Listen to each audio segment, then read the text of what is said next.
Olá pessoal do Humanas em Foco, mais uma vez, com muita alegria, estamos juntos para dar continuidade ao nosso trabalho. Hoje nós vamos analisar o processo da Revolução Francesa.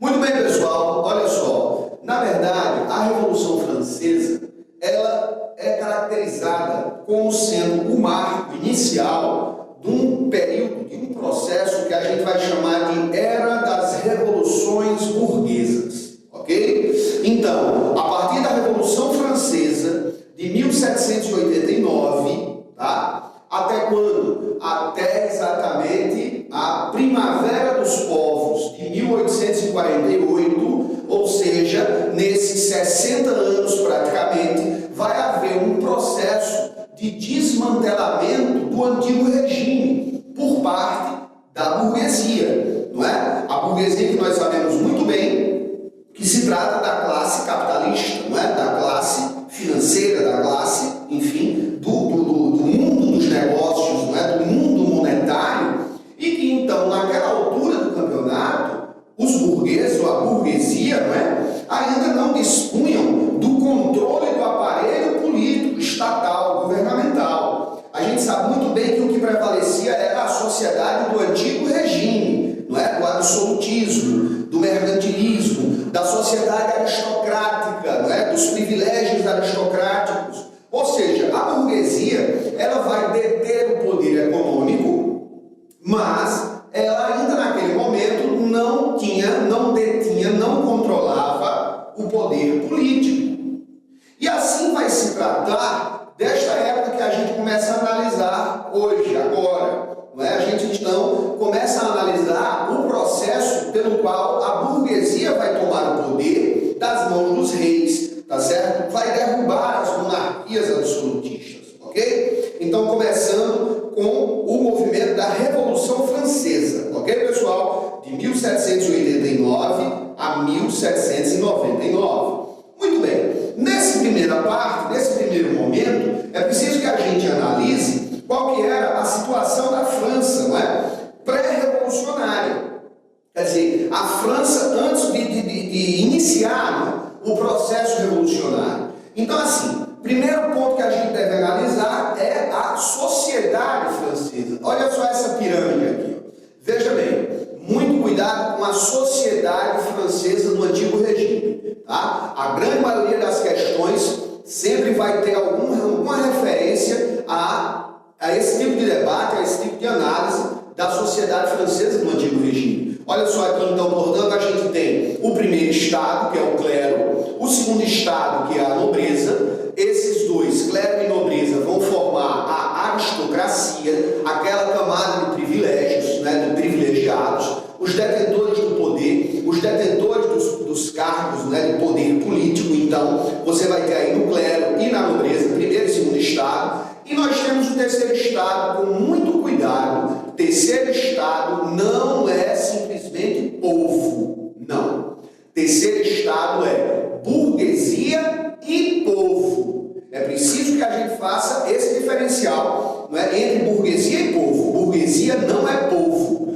Povo quem é? Povo são os trabalhadores que naquele momento, naquela altura do campeonato, representavam praticamente 80%, 90% da população da França, não é? Ali naquelas vésperas da Revolução explodir, ok? Então, olha só como é que você vai ver ainda essa diferenciação. No primeiro estado, que é o clero, a gente repara bem que existirá o alto clero e o baixo clero, tá bom? Este alto clero são exatamente quem? Bispos, cardeais, enfim, o pessoal que tem efetivamente o poder dentro da igreja, né? E são eles os privilegiados, tá? Dentro do clero. Porque o baixo clero é aquele padrezinho de paróquia, é aquele padrezinho que está lá mais diretamente relacionado com a população. Ele está no dia a dia, no cotidiano da população. Ele não está nos palácios, né? Então, portanto, o baixo clero ele vai ter uma tendência a apoiar,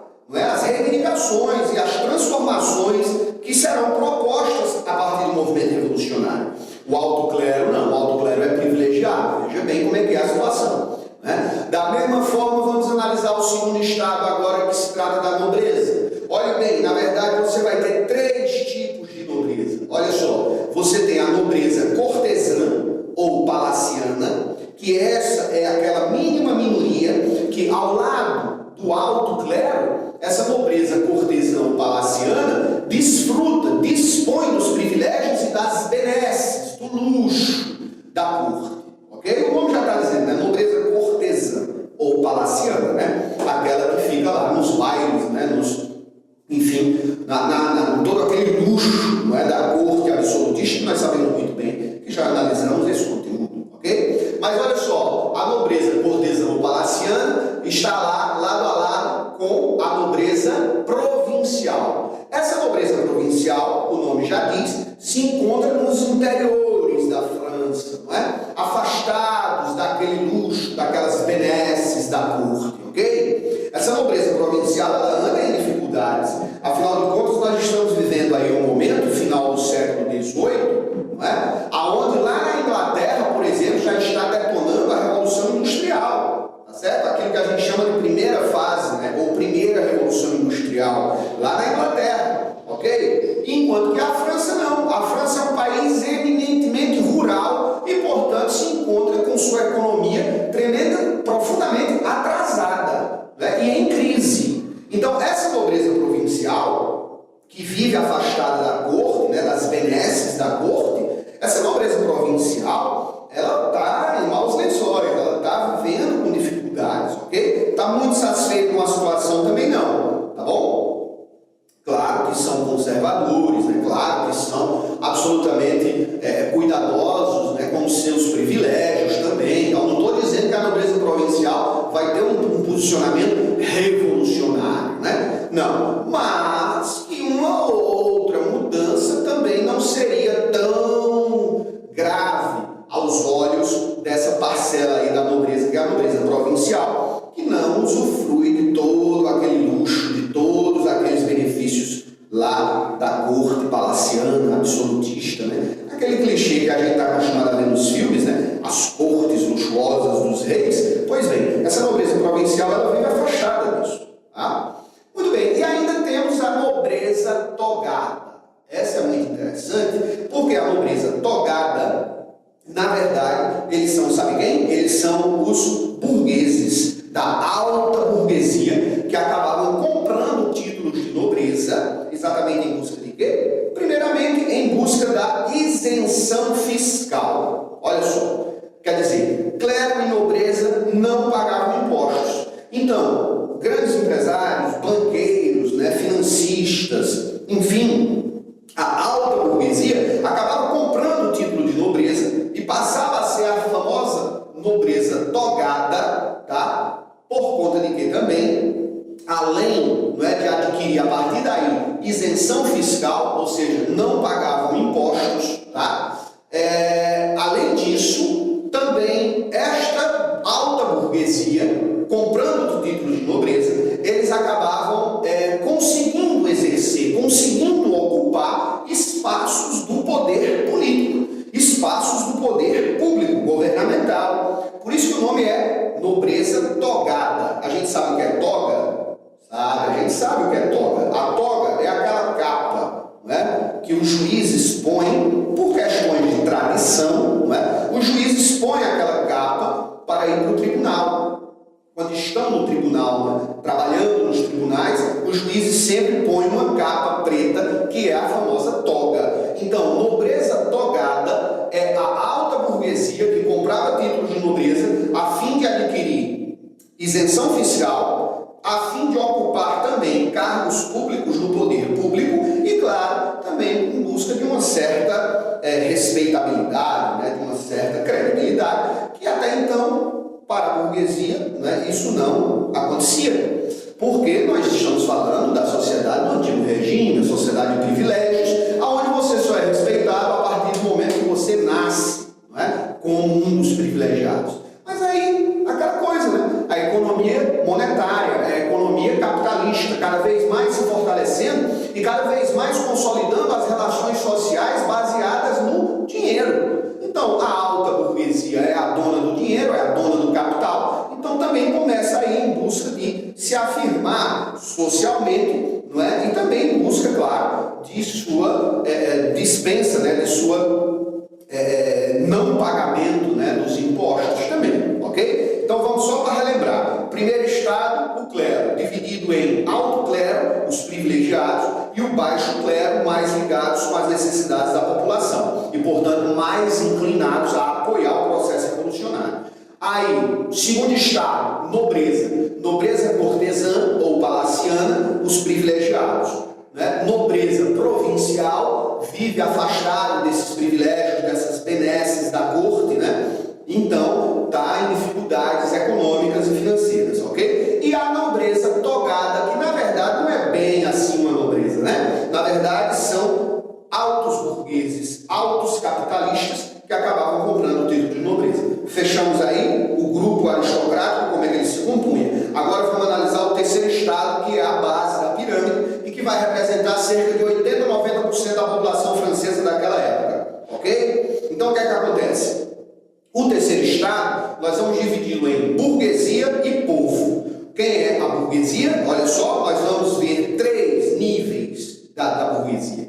Nós temos a alta burguesia, que são, obviamente, os grandes capitalistas. Nós temos a média burguesia, que é a classe média, né? Somos nós, a classe média, e lá. E nós temos a pequena burguesia, o pequeno burguês, né? Que é o pequeno empreendedor, aquele que tem uma padariazinha no bairro, aquele que tem, né, uma pequena loja de corte e costura, de alfaiataria, enfim, os pequenos burgueses, né? Microempreendedores, como nós poderíamos chamar hoje em dia, e que essa pequena burguesia, tá, são eles que vão ter um papel importantíssimo no processo revolucionário, naquele momento, do famoso momento, que nós vamos analisar, é claro, o momento do terror, né? Aquela história toda de Robespierre, olha ele, não é? Aquela história toda do Danton, olha ele também, aquela história do Marat, olha aí também o Marat, o doutor, né, médico, Marat.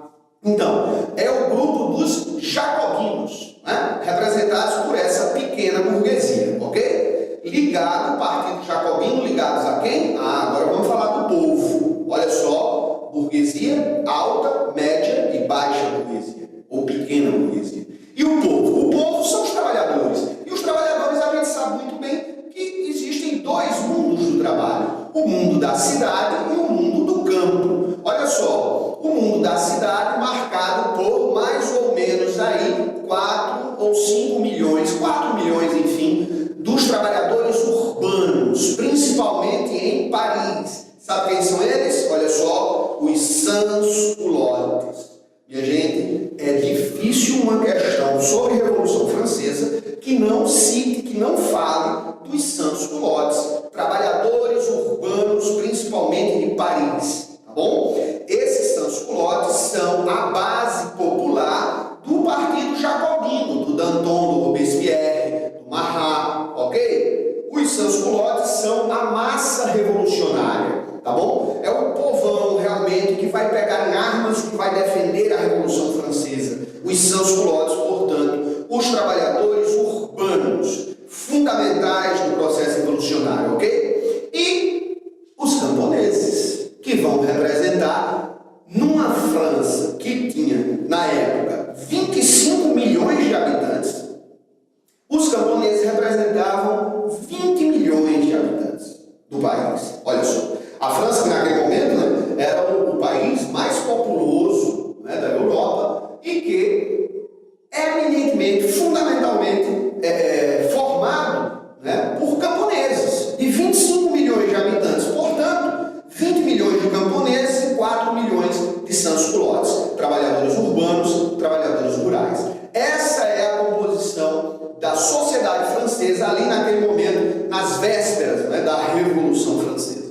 Ok, pessoal? Outros outros elementos que a gente precisa analisar, não é? Dos antecedentes da Revolução Francesa. O que é que nós vamos ter? Nós vamos ter uma crise econômica muito forte naquela década de 1780 a 1790. Né? Essa década, que é a década onde vai explodir o processo revolucionário, ela é marcada exatamente por uma crise econômica, uma crise financeira e até mesmo uma crise agrícola. Nessa década, a França teve umas 3 ou 4 quebras de safra, ok? Também é claro que isso tudo se relaciona com o quê? Com a má administração, não é, do regime absolutista, tá, minha gente? Olha só, eu acabei de falar para vocês. Quem é que não pagava impostos? O clero e a nobreza, certo? Certo. Esse pessoal mal representava 1% da população. Ou seja, 99% da população pagava os impostos, mas o país estava quebrado, o país estava falido, a França estava falida. Naquele momento da Revolução, o trabalhador devia trabalhar cerca de 80 horas para comprar um pão.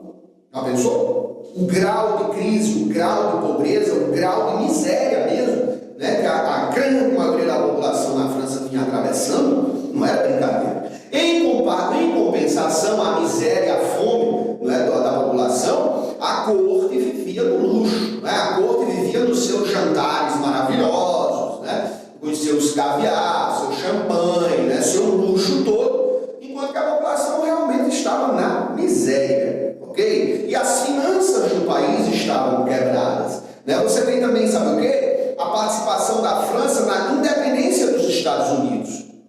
E antes, aliás, melhor dizendo, antes da independência dos Estados Unidos, a França se envolveu, como a gente já viu, né, naquela Guerra dos 7 Anos contra a Inglaterra. Né, e que a Guerra dos 7 Anos, a gente se recorda, né, vai ser um dos elementos que vão compor o processo da independência dos Estados Unidos.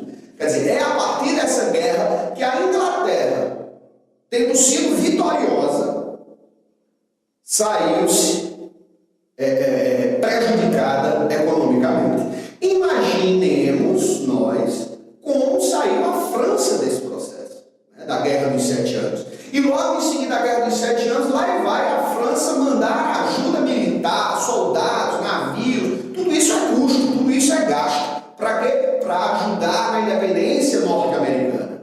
Já pensou?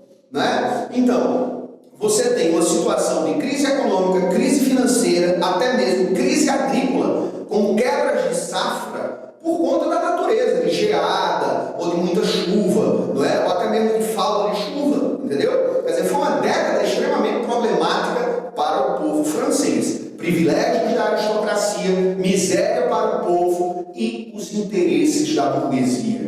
É? Claro que esses interesses da burguesia vão ser expressos através de um conjunto de ideias que nós já analisamos, que são as ideias do iluminismo. Não é, pessoal? As ideias de liberdade, igualdade, fraternidade, todos são iguais perante a lei, não é? As ideias, enfim, dos 3 poderes, né, que quebra com o absolutismo e tudo mais.